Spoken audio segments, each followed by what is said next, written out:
একদম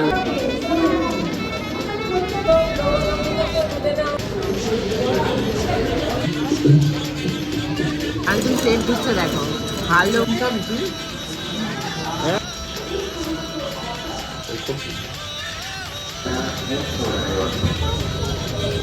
এবং রানী কালারে। আজকে সকালবেলা আমি ঘুম থেকে উঠতেই শিবানীদিরা কাজকর্ম করে চলে গেছে। অ্যাকচুয়ালি আজকে আমি ঘুম থেকে উঠেছি 10টার সময়, কারণ ভোর 5টার সময় আমি ঘুমোতে গেছি। লিটলি গোল্ডের শরীরটা ভালো না, মেয়েকে নিয়ে এদিক ওদিক করতে করতে 5টা যে কখন বেজে গেছে বুঝতেই পারিনি।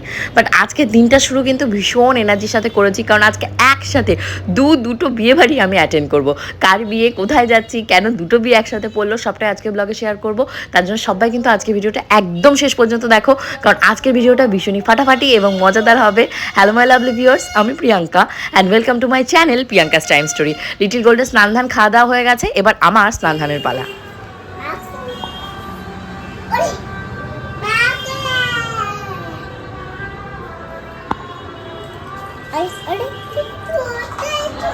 সবে রান্না করে স্নান করতে যাব, এই মুহূর্তে দেবাশিস এসে বলছে বৌদি তুমি যে শাড়িটা দেবে বলেছিলে সেই শাড়িটা দাও। অ্যাকচুয়ালি আমি কিন্তু আজকে শাড়ি দেবো বড় ঠাকুরের মন্দিরে।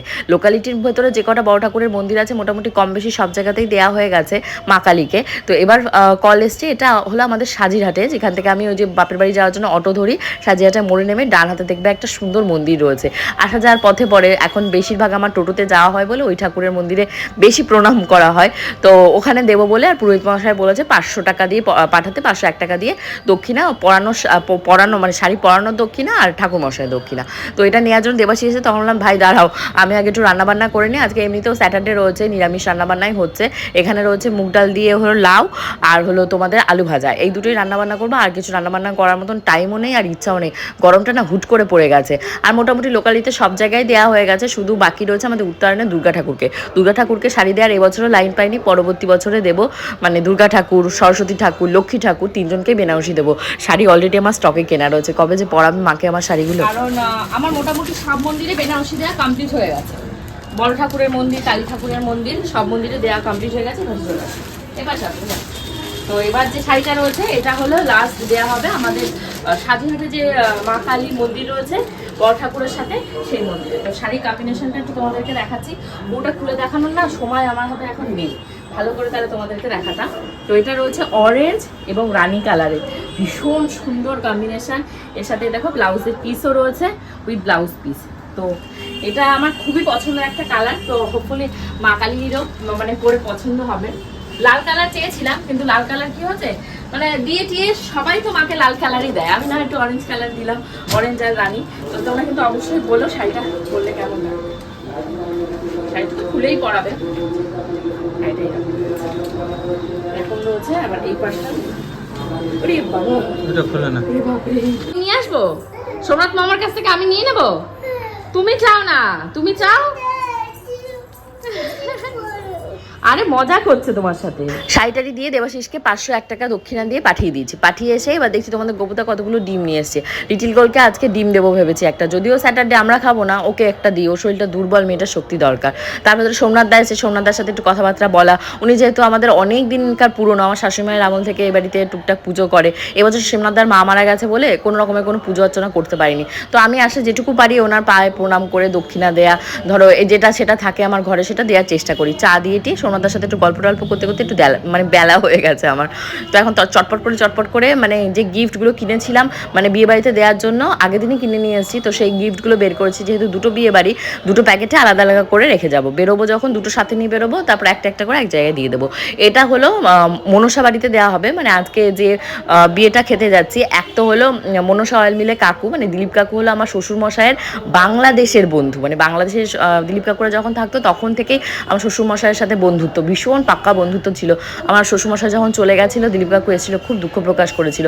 আর ফ্যামিলি ফ্রেন্ড, আর আমার বাবা যেহেতু বাপের বাড়ি নিউ ব্যারাকপুরে, তো নিউ ব্যারাকপুরের সূত্রে আমাকে আগে থেকেই চেনে। আমার বাবার ওষুধের দোকান রয়েছে, দিলীপ কাকুদের oil mill, Manasa oil mill নিউ ব্যারাকপুরে চেনে না এমন কোনো লোকই নেই। তো ওনার বড় ছেলের বিয়েতে যাব বারাসাতে, আর তারপর রয়েছে পাড়াতে বান্টিদার বিয়ে। বান্টিদা হলো আমার হাজব্যান্ডের বন্ধু, মানে একদম লোকালে বেরোলেই সবসময় আমার সাথে দেখা হয়। তো বান্টিদার বিয়েতে যাব না তা তো হয় না। গোপুচন্দ্রের কাছে বলে দিয়েছে ওয়াইফকে নিয়ে আসবি, মেয়েকে নিয়ে আসবি, গোবিন্দকে নিয়ে আসবি। তো সবটাই আজকে ব্লগে দেখাবো যে সবাই কতটা ভালোবাসে আমাদেরকে। তো এখানে যে শাড়িটা বের করছি তোমরা তো অনেকেই চেনো এই শাড়িটা। হ্যাঁ, এটা হলো আমার লিটিল গোল্ডের সেকেন্ড বার্থডের সময় তোমাদের গোপুচন্দ্র কিনে দিয়েছিল পরার জন্য। তো সেটা রয়েছে, আর পরা হয়নি, রিপিট করা হয়নি। তো ভাবলাম আজকে পরে যায়, আজকে গরমটাও প্রচুর পড়ে গেছে, আর হেভি কোনো বেনারসি পরার মতন মানে সাহসিকতা আমি আর দেখাতে চাই না।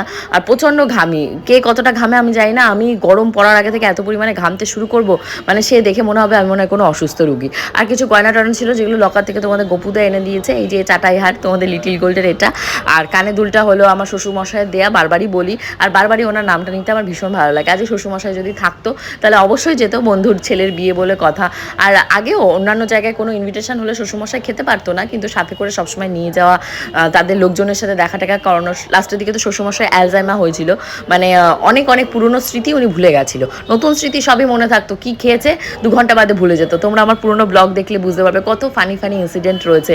আজকে যখন সাজগোজ করছিলাম জানো তো, ওনার কথা ভাবছিলাম যে এই সময় যদি উনি থাকতো কতশোবার যে আমার ঘরের ভেতর আসতে, আর বলতো তোমার এখনো হয়নি, তুমি এখনো সাজলে না, ভারী ভারী গয়নাগুলো পরলে না, পাতলা কোনো গয়না পরা আমাকে দেখতে পারতো। মোটামুটি মেকআপ হয়ে গেছে, এখনো হেয়ার হয়নি, লিপস হয়নি, ভিডিও বানাবো বলে ছোটাছুটি করছি, কেউ নেই আমাকে হেল্প করার, কেউ নেই। তো চলো এখন লিটিল গোলকে এক দফা খাওয়াতে হবে, ঘুরতে পারছে তোমাদের 7:15। যত তাড়াতাড়ি রেডি হবো তত তাড়াতাড়ি শর্টসের ভিডিও, রিলসের ভিডিও, ব্লগ ভিডিও সবই বানাতে পারবো। আমি অল ডান, হেয়ার হয়ে গেছে, হেয়ার ভেবেছিলাম কার্ল করবো, বাট এখন টাইম নেই, 7:30 বেশি বেজে গেছে, আর তাড়াতাড়ি রেডি হতে হবে, তোমাদের গোপুদাকে ফোন করতে হবে, লিটিল গোল্ডকে খাওয়াতে হবে, শাড়ি পরতে হবে। আর এই হলো লিটিল গোল্ডের অবস্থা, ওই দেখো, ওই যে দেখতে পাচ্ছ, ওকে এখন খাওয়াতে গিয়ে আমার যা মেকআপ আমি করেছি, আমার মনে হচ্ছে সব মেকআপটাই উঠে যাবে। মেকআপটা নট ব্যাড, তাই না? এখন লিপস্টিক পরা বাকি আছে, একটু ভিডিও বানাবো বলে লিপস্টিকটাকে অমিট রেখেছি, লিপস্টিকটা যখন ভিডিওটা বানাবো একবার। ঘড়িতে কটা বাজছে? হ্যাঁ, ঘড়িতে 8:30 বাজছে, তোমাদের গোপুদা এখনো অর্ধেক লক্ষ্য হয়ে দাঁড়িয়ে আছে। প্যান্ট এনে বলছে এটা আমার কোমর হবে না, আমি তোমার কোমরের সাইজ আমি জানি, আমার থেকে বেটার কেউ যায় না। তুমি না, লিপস্টিক গোল্ডও রেডি হয়নি, আমি হাফ রেডি হচ্ছে, এখন সেই ভিডিও বানাবো বলে। আর তোমরা কিন্তু অবশ্যই আমাকে কমেন্ট করে জানাও যে আমাকে কেমন লাগছে। তো চলো চটপট করে আমি লিপস্টিকটাকে পরবো।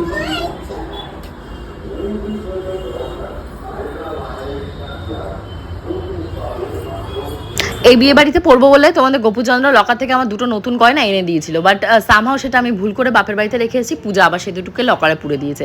তাই নিয়ে তোমাদের গোপুদা বলছে হ্যাঁ ভারী ভারী 2টো গলার হার এনে রাখলাম, একদম নতুন, তোমরা দেখো নি এর আগে, সবসময় লকারে থাকে বলে আমি না বেরও করতে পারি না, সরি। তো সেটা আর পরা হলো না, পরবর্তীতে পূজার বিয়েতে অবশ্যই পরবো, তোমরা তখন দেখো। আর এখন তো সমস্ত পুরনো গয়নাগাটি পড়ছে, আর যেহেতু আজকে বাড়ির গাড়িটা অ্যাভেলেবেল নেই, অ্যাভেলেবেল মানে কি বাড়ির গাড়ি শহীদ হয়ে গেছে, ওই গাড়ি মনে হয় না আর কোনোদিন আমরা হাতে পাবো, আর কোনো সময় চালাতে পারবো।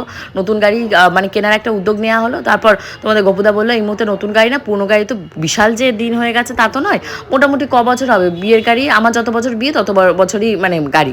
তো বললো যে আর কয়েক বছর চালাই কোনোভাবে, তারপরে কিনবো। তা আমি আর কি বলবো বলো ওনার উপর, আমি তো আর নিজে গাড়ি কিনবো না, তো আমার আর কিছু বলারও দরকার নেই। তোমাদেরকে বলছি না আমি একটা সারপ্রাইজ রাখবো, যে আমি নিজে নিজে গাড়ি কিনবো, কাউকে জানাবো না, ভাবছি সেটাই করবো, নিজে নিজে যেমন আমার সামর্থ্য সেরকম একটা গাড়ি কিনে নেবো, কাউকে কিছু বলবো না। বাট গাড়ি আর একটা হাতি পোষা, যারা আমরা রেগুলার কোনো ডেলি প্যাসেঞ্জারই করি না বা কোনো স্কুল ফুলে টিচার ফিচার নই, তাদের জন্য না ওটা কি বলো মানে লাক্সুরিয়াস হবে, খালি ফেলে রাখা। ড্রাইভিং তো করতে পারি না, ওই ড্রাইভার বুক করো, তেল ভরো, এ ভরো, তার থেকে ভাই আমার ওলা উবের অনেক ভালো। তো ওলা উবের করেই আজকে চলে গেছি, উবের টোটো না, বাড়ির সামনে থেকে তোমাদের গোপুদা টোটো ডেকেছে, ওই অটোতে করে চলে গেছি। কত 300 টাকা নিয়েছে জানো না রাস্তায়, তাই নিয়ে আমার সাথে ঝামেলা যে আমি উবেরে বুক করলে আমার 110 টাকা দেখাচ্ছে, বারাসাত কমিউনিটি হল, তুমি এখান থেকে এত টাকা দিয়ে নিলে। তো ওনার বক্তব্য আমাদের অটো স্ট্যান্ডের অপোজিটে একদম বাড়ি, অটোওয়ালাদের ওখানটা থেকেই নিই, ওটা ভালো হবে। তো এই বলতে বলতে আমরা মোটামুটি অলমোস্ট রেডি হয়ে গেছি। তোমাদের লিটিল গোল্ড ওই কোনার দিকে দেখতে পাচ্ছ পটি করেছে, জামা কাপড় পরানো হয়ে গেছে, বাট ওর চুল হেয়ার এখনও আমার রেডি করা হয়নি।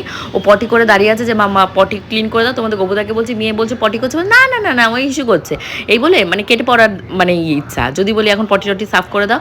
আর বান্টিকে ডেকে নিয়ে এসেছি যে বান্টি আমাকে একটু ভিডিও করে দাও।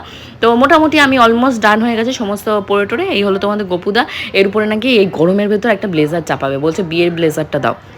আমি বলেছি বিয়ের ব্লেজার পরতে হবে না, প্রচণ্ড গরম, ঘেমে নিয়ে যাবে। এই বলতে বলতে ঝমঝম করে বৃষ্টি নেমে গেছে। কি যে একটা ওয়েদার পড়েছে, বিয়ে বাড়িতে যাওয়ার সময় যদি এইভাবে হুটহাট বৃষ্টি পড়ে তাহলে তো মেকআপ তো গলে যাবে। তো মাকে ডেডিকেটেড করে দাও, একটা উমা দাও, একটা উমা দাও, আয়না দাও, মাকে না আয়না দাও। সুন্দর লাগছে। আমার মা এবার কি করবে, আমার মা এবার জুতোটা পরবে আর আমার মা রেডি হয়ে যাবে। আরে সব লিপস্টিক উঠে গেল মা, এত ঠোঁট ইয়ে করো না, সব লিপস্টিক উঠে যাচ্ছে, তাই না?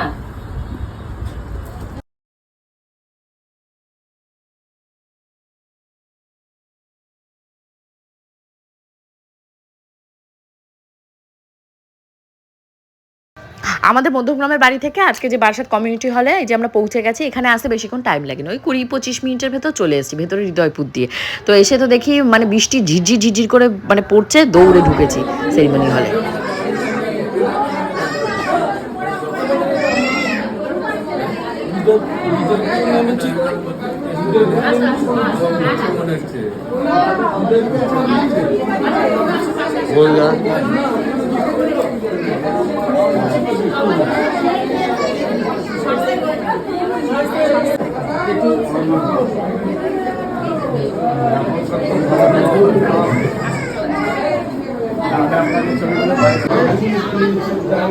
যাও মনে যাও, বাবার পাশে যাবে, ওখানে যাও, বাবার পাশে যাও।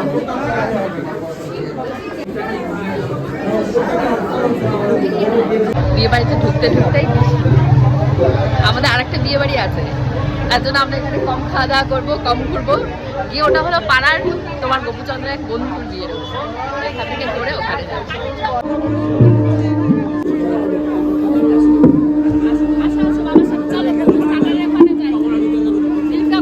আমার এখানে মোটামুটি স্টার্টার খাওয়া হয়ে গেছে। এখন যেহেতু এখান থেকে আরেকটা বিয়ে বাড়িতে যেতে হবে, তাই তোমাদের গপুদাকে বলছি তুমি তাড়াতাড়ি যা করবে করো, দেখে আসো খাওয়া দাওয়ার ব্যবস্থা কোথায় কেমন আছে, বুফে যদি থাকে তাহলে দাঁড়িয়ে খাই, আর না হলে চলো চলে যাই। আমাদের তো আরেকটা বিয়ে বাড়ি রয়েছে এখানে, দিলীপ কাকু কাকিমাকে বাই বাই বলে চলো।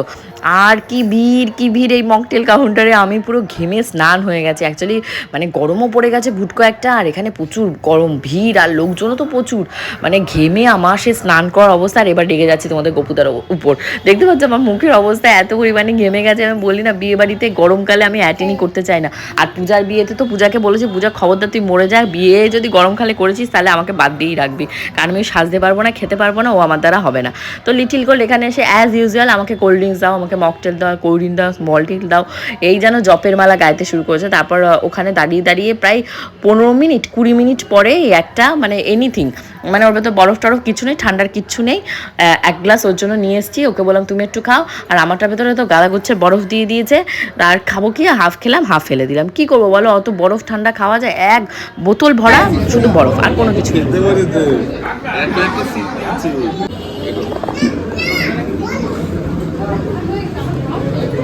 তুই একা একটা সিট নিয়ে কি খাবি তুই? হ্যাঁ, তুই মটন খাবি, ফিশ খাবি, পাবি খেতে?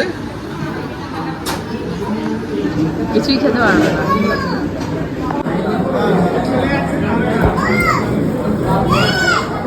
মারামারি করেছি বিয়ে বাড়ি এসে খাওয়া সিটের জন্য, মারামারি করে লিটিল গোল্ডের সিটটা হচ্ছিল না, আমাকে কোলে নিয়ে ওকে খাওয়াতে হতো, তো লাকিলি হয়ে গেছে ও সিট। মানে সিট পেয়েছো, সিটের কদর করো, দেখো কত লোক পেছনে দাঁড়িয়ে আছে, নষ্ট করছো, ওই দেখো এই নাও এই নাও নাও নাও। আজকে ফার্স্ট টাইম তোমাদের লিটিল গোল্ড একটা চেয়ার, একটা টেবিল, একটা প্লেট দখল করে খেতে বসেছে। আমি কিন্তু ওকে নিয়ে গিয়ে কোথাও ওরকম বসাই না, কারণ অনেকের থাকে না ফুল করে ক্যাটারিং, তাহলে একটা প্লেটে যদি বেবিও বসে, কিছুই তো খায়নি লিটিল গোল্ড, হয়তো একটা সাদা ভাত নিয়েছে দেখতেই পাচ্ছ প্লেটে, তো ফুল নিয়ে নেয়, তো কিছু করার নেই। আমি যদি আজকে ওকে না বসাতাম আমি খেতেও পারতাম না। তোমাদের কপুতা লাস্টে বলছিল তুমি তাহলে খাও, আমি বান্টিদা বিয়ে থেকে খাবো, তাহলে যখন সিট পেয়েছো বসে পড়ো। তো খাওয়া দাওয়া করে নামার সময় দেখি এখানে কি সুন্দর সুন্দর তত্ত্ব এসছে, আর আমার বিয়ের তত্ত্বের কথা মনে পড়ছে। আমার বিয়েতে প্রায় 100 পিসের কাছাকাছি তত্ত্ব এসেছিলো, আর সোনার টাকার গাছ, পয়সার গাছ, অনেক ইন্টারেস্টিং জিনিস করা হয়েছিল। তাও ধরো আজ থেকে 7-8 বছর আগে যা করেছিল পূজা, ঝুনুকা কি সবাই মিলে, মা সবাই মিলে, আমি সবাই মিলে আমরা তত্ত্ব গুছিয়েছিলাম। ভালো লাগে বিয়ে টিয়ে হতে। এখন বলছে কত টাকা চাইছে, প্রথমে সেই সঙ্গে চৌমাতাই করছে, বেকার বেকার আসা যাওয়া বেকার, এসে বসতে পারা লাগে যাওয়াটা। এখন কি আরেকটা বিয়ে বাড়ি আছে, তোমার বাবা বসতো ওখানে, আর তোমার কাকা বলবে সামনে। ঘড়িতে এখন বাজে তোমাদের প্রায় 10:30টার কাছাকাছি, আর আমরা দেখতে পাচ্ছ সেকেন্ড ওয়েডিংয়ে চলে এসেছি। যেহেতু এটা বাড়ির কাছেই ছিল মিত্রমে, তো এটাকে আমরা সেকেন্ড চয়েসে রেখেছিলাম যে এখানে এসে তো খাওয়া দাওয়া বেশি করবো না, খাওয়া দাওয়া ওখান থেকেই করে এসেছি।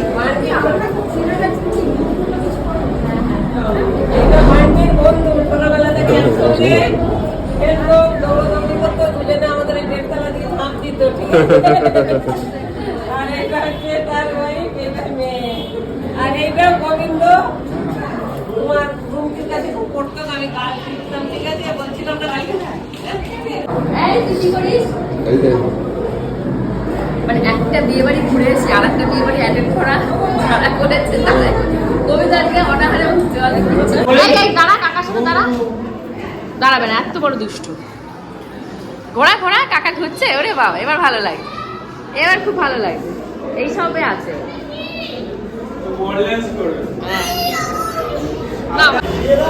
তুমি আসো বইয়ের পাশে দাঁড় করাও, ওর বইয়ের পাশে দাঁড় করাও, ভালো লাগে।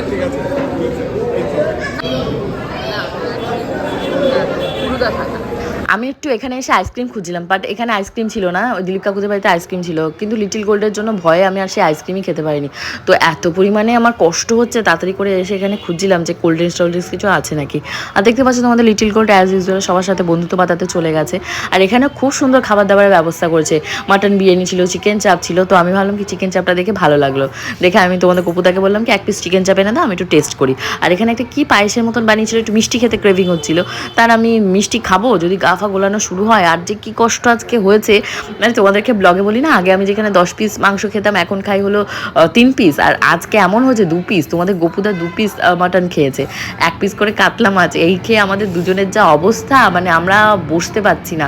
আর ওপরের পেট দিয়ে মনে হচ্ছে কি বুক দিয়ে আমার উঠে আসছে, কেন এরকম হচ্ছে বুঝতে পারছি না। পরে আমি তোমাদের গপুদাকে বললাম অ্যাকচুয়ালি ফ্যাটি লিভার হলে মানুষের খাওয়া দাওয়া অনেকটাই কমে যায়, কারণ লিভারই তো আমাদের মেন প্রোটেকশন বডির, যেটা খাবারগুলোকে আমাদের বডিতে মানে পরিশ্রুত করতে সাহায্য করে। তো লিভার যখন গন্ডগোল করতে শুরু করে, তারপর কোলেস্ট্রল হয়, তখন মানুষের খাওয়া দাওয়া এরকমই পড়ে যায়। উনিও অবাক হয়ে গেছে, মানে যে মানুষ এত এত খেত সে কিছু খেতেই পারছে না।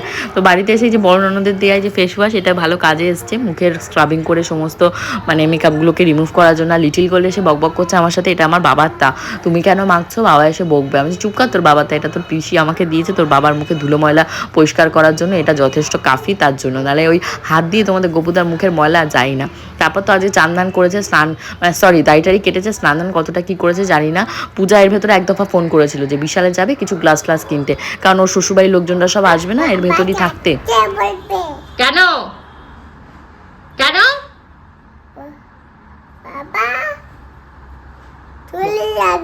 বাবা চলে যাবে, এটা নাকি বাবারটা, তাই বাবারটা আমি মেখেছি, তাই বাবা আমাকে বকবে, তাই পরিষ্কার করে বল, যেভাবে বললি আরেকবার বল। আর বলতে পারছি না, বাবা রেগে যাবে, বাবা রেগে যাবে, ভাগো, বাবারটা রেখে দাও। না রেখে দেবো না, তোর বাবারটা, এটা আমারটা, তোর বাবাকে মাখতে দিয়েছি। পূজারও ফ্ল্যাটের কাজ মোটামুটি মানে একদম তত্তরিয়ে চলছে, মোটামুটি শেষের পথে। আর স্বর্ণজিতের বাড়ির আত্মীয় স্বজনরা সবাই 28 তারিখেই ঢুকে যাচ্ছে। তো হোপফুলি বুঝতেই পারছো বিয়ের সানাই বেজে গেছে। এই সিজনের ফার্স্ট বিয়ে বাড়ি আজকে অ্যাটেন্ড করেছিলাম, ভীষণ মজা লেগেছে। তারপর তো রয়েছে আমার বোনের বিয়ে। তো পূজা স্বর্ণজিৎ মনে আজকে বিশালের কাজটা করে ফেলেছে। তো ব্যাক টু ব্যাক কাজ রয়েছে, নেল এক্সটেনশন, মেহেন্দি, লেহেঙ্গা আনতে যাওয়া। তো তোমরা সবাই কিন্তু আমার পেজ এবং চ্যানেল ফলো করে দিও। আর লিটিল গোল্ডের সাজ, আমার সাজ আজকে কেমন লেগেছে অবশ্যই কমেন্ট সেকশনে কমেন্ট করে জানিও। কালকে দুপুর ঠিক 2টোর সময় চলে আসবো আরও মজাদার এবং এন্টারটেনমেন্টে ভরপুর ব্লগ নিয়ে, কারণ কালকে রয়েছে সানডে। আজকের মতন যাই, বাই।